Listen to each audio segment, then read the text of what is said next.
Close your eyes for a second. Imagine a shadow so large it doesn't just block the sun, it feels like it's swallowing the very air out of your lungs. You're standing in the red dust of a dying planet. Your heart isn't just beating, it's slamming against your ribs like a trapped bird. 10 feet in front of you, the ground shudders. A claw the size of a tractor blade sinks into the dirt. This is the Korgoth. It's a mountain of scales, muscle, and teeth designed for one thing: ending lives. Everyone told you that if you ever saw a Korgoth, you were already dead. They said there is no mercy in those black, obsidian eyes. They said it's just a machine made of meat. But right now, Elias is looking into those eyes. He isn't running, he isn't screaming. And the beast? It's doing something no one in the history of the colonies thought possible. We like to think we understand the rules of nature. We think we know what loyalty means. We think it's something only humans, or maybe a very good dog, can feel. But what if we're wrong?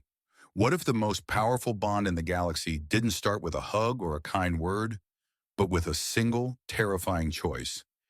This is the story of Elias and the Beast, and it's going to make you wonder if the things we fear the most are actually the things that need us the most. Elias wasn't a hero, he wasn't a soldier, he was a scavenger. He spent his days picking through the rusted skeletons of old colony ships on the edge of the dead zone. It was lonely work. It was quiet work. And on a planet like Xylos 4, quiet is exactly what you want. Because on Xylos 4, noise attracts the Korgoth.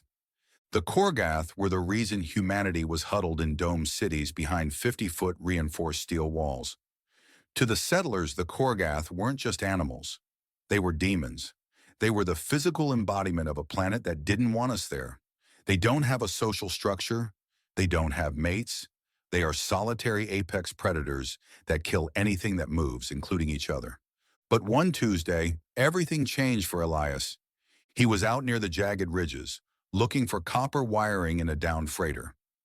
The wind was howling, a low, mournful sound that usually covered the noise of his plasma cutter. But then he heard something else. It wasn't a howl, it wasn't a roar, it was a whimper. Now think about that for a moment. You're alone in the middle of nowhere. You hear a sound that shouldn't exist. Your brain tells you to run. Every instinct in your DNA is screaming at you to get back to the rover and drive until the battery dies. But Elias was different. Maybe he'd been alone too long. Maybe the silence of the desert had started to echo inside his own chest. He followed the sound. He climbed over a ridge of obsidian glass and looked down into a narrow ravine. And there it was, a Korgoth. It was massive, easily 40 feet long. Its hide was the color of a bruise, covered in jagged plates of natural armor. But it wasn't hunting. It was pinned. A massive rockfall, likely triggered by the previous night's tectonic tremors, had buried the creature's back legs and tail under tons of granite. It was struggling, its massive claws tearing at the earth. But the more it moved, the more the canyon walls shifted. It was crushing itself. And it was bleeding. The blood was a shimmering neon blue. It looked like spilled stars on the red dirt. Elias stood there frozen. This was the monster from the bedtime stories. This was the creature that had killed 12 miners in a single night just 3 months ago. The Colony Council had a standing order. If you see a Korgoth in distress, you finish it. You use a long-range thermal charge and you put it down. You don't let it suffer, not out of kindness, but because a wounded Korgoth is the most dangerous thing in the universe. Elias reached for the transmitter on his belt. One button. That's all it would take. He could call the Colonial Guard. They'd be here in 10 minutes with heavy bombers. They'd turn this ravine into a glass crater. Elias would be a hero. He'd probably get a bounty big enough to buy a ticket back to Earth. He'd never have to scavenge another day in his life. He looked at the transmitter. Then he looked back down at the beast. The Korgoth turned its massive head. It saw him. In the stories, the Korgoth's eyes are glowing red orbs of pure hate. But as Elias looked down, he saw the truth. The eyes weren't red. They were deep, liquid black. And they weren't full of hate. They were full of agony. The creature let out another whimper, a vibrating, chest-deep sound that made the rocks under Elias's boots tremble. It stopped struggling. It just stared at him. It was waiting for the end. It knew what humans were. It knew that every time it encountered a two-legged creature, fire and pain followed. Elias felt a cold shiver run down his spine. He had a choice to make. On one side, there was safety. There was the human thing to do. Protect his species. Kill the monster. Take the reward. That's what any rational person would do, right? If you saw a monster that could kill your family, wouldn't you take the chance to end it? But then there was the other side. Elias looked at the way the beast's rib cage rose and fell. He saw the way its giant claws were tucked inward, a universal sign of surrender. In that moment, Elias didn't see a monster. He saw a living thing that was scared and alone. And Elias knew exactly what it felt like to be scared and alone. He looked at the transmitter in his hand. He thought about the reward. He thought about the safety of the colony. And then, Elias did something that would change the history of two species forever. He didn't press the button. Instead, he put the transmitter back in his pouch. He reached into his pack and pulled out his heavy-duty hydraulic jack and his laser welder. He began to climb down into the ravine. What do you think was going through his head? Was it bravery, or was it a kind of madness? We like to think we're the most logical creatures in the galaxy, but sometimes our most illogical choices are the ones that define us. Elias was walking into the jaws of death, armed with nothing but a few tools and a feeling he couldn't even name. He was about to break the first rule of survival on Xylos 4. He was about to show mercy to a nightmare.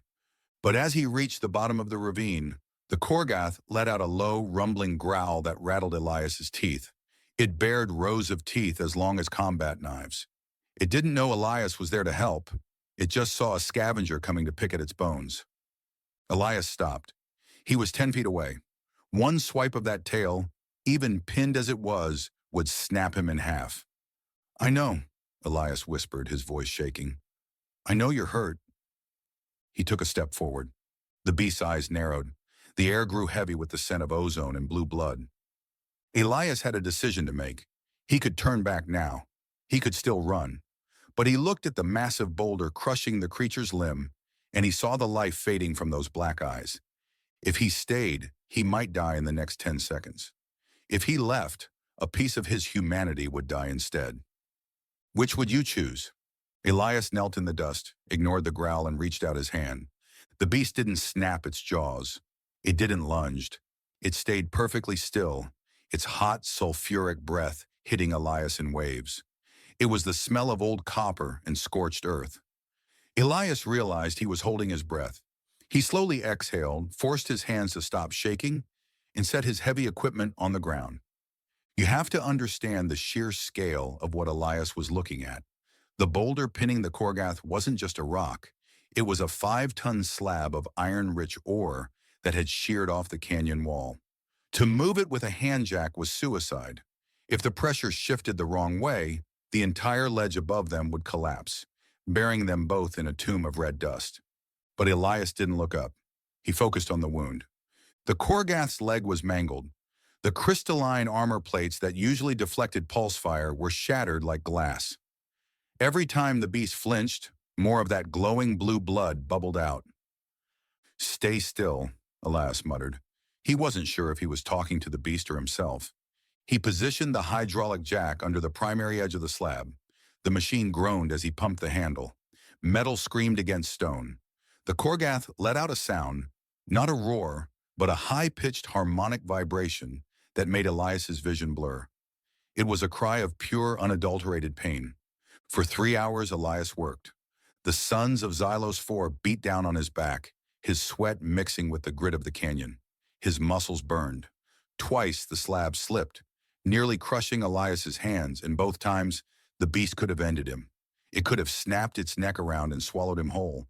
But it didn't. It watched. Those obsidian eyes followed every move Elias made with a terrifying alien intelligence. Finally, with a sickening crack, the slab shifted. "Now!" Elias yelled, though the creature couldn't understand him. "Move! Get out of there!" The Korgoth didn't need to be told twice. With a surge of power that sent a cloud of dust choking into the air, the beast wrenched its leg free. The force of the movement sent Elias tumbling backward, his head slamming into the canyon wall. Stars exploded in his vision. He slumped to the ground, his ears ringing, the world spinning in nauseating circles. As his vision cleared, he saw a shadow looming over him. This was it. The moment of truth. The machine of meat was free. The predator was no longer trapped. And right in front of it sat a small, soft, exhausted human who had spent his last ounce of strength saving it. The Korgath stood on its three good legs, towering over Elias. Its shadow was so thick it felt like a physical weight. It lowered its massive head, its snout inches from Elias's chest. Elias could see the serrated edges of its teeth, the blue stains on its scales, and his own reflection in that vast black eye. He closed his eyes. He thought of the colony. He thought of the quiet life he was leaving behind. He waited for the teeth. Instead, he felt something wet and rough. The Korgath gave a single, heavy huff of air, a scent mark, and then, with a limping, uneven gait, it turned and disappeared into the shadows of the ravine. Elias sat there for a long time, breathing in the dust. He was alive. He was a fool, but he was alive. 6 months passed. Elias didn't tell anyone about the ravine. Who would believe him? On Xylos 4, the war between man and nature was ramping up. The colony was expanding, and the Korgath were being pushed further into the dead zone. The Korgath problem was all anyone talked about at the local mess halls. They called for total eradication. They called them mindless monsters. Elias stayed quiet.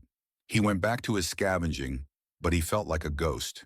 He kept looking over his shoulder, half expecting to see a bruise-colored mountain following him. But the desert remained empty. Until the night of the great storm. You've seen storms before, but you haven't seen a Xylosian electrical hurricane. It doesn't just rain. The atmosphere turns into a sea of static discharge. Lightning doesn't strike from the clouds. It rises from the ground. Elias was caught 5 miles from the perimeter fence when his rover's engine fried. The electromagnetic pulse didn't just kill his transport, it killed his comms. He was stranded in the open, and the temperature was dropping into the negatives. He crawled into the back of his rover, wrapping himself in emergency blankets, listening to the wind tear the solar panels off his roof. Then through the shrieking gale, he heard a sound that made his blood turn to ice. It wasn't the wind. It was the sound of metal tearing.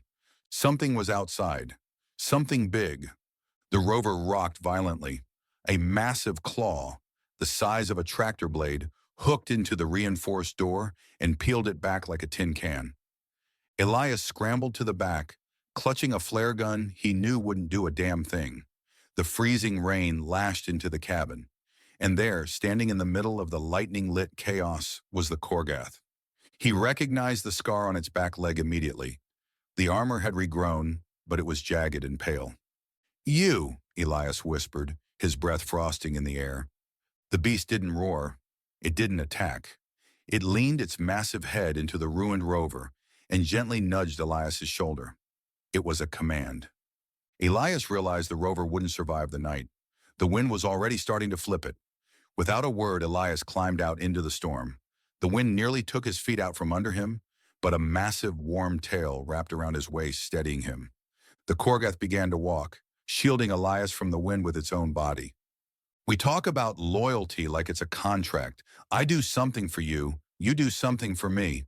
But as Elias huddled against the warm, vibrating scales of the apex predator, he realized it was something deeper.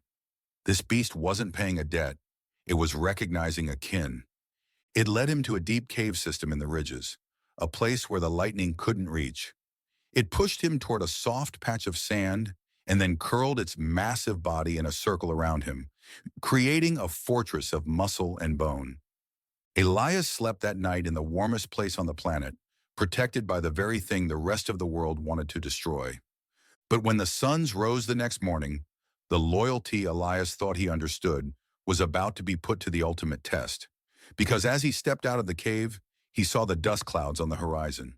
The Colonial Guard was coming, and they weren't looking for Elias. They were tracking the beast.